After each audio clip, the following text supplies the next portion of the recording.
My name is Rose Rate Sailcat, and this is a random dog I found outside. And you are watching Plastic Plaything, starring Vaudevillia, aka Rose Rate Sailcat. Always get in my way.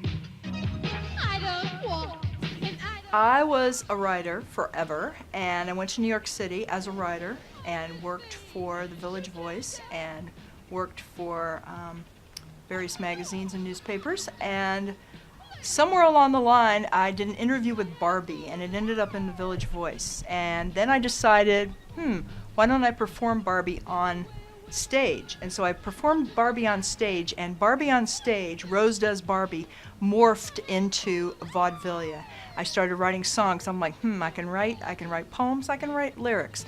I can write lyrics, I can write melodies. Okay, so one thing led to the other.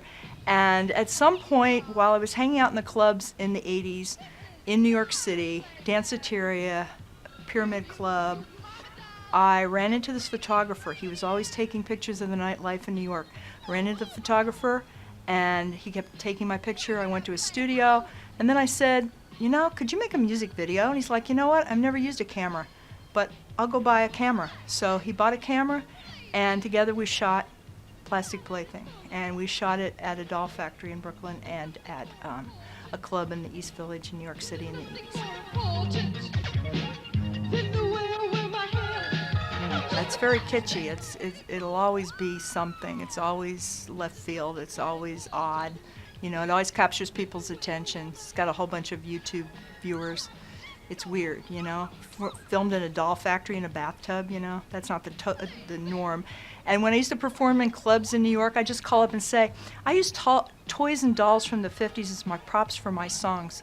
I ride a toy tractor on stage, and they'd be like, when can you perform? It's like a elevator spiel, 30 seconds. Oh, here's $150 for 5 minutes. In the 80s, that was good money.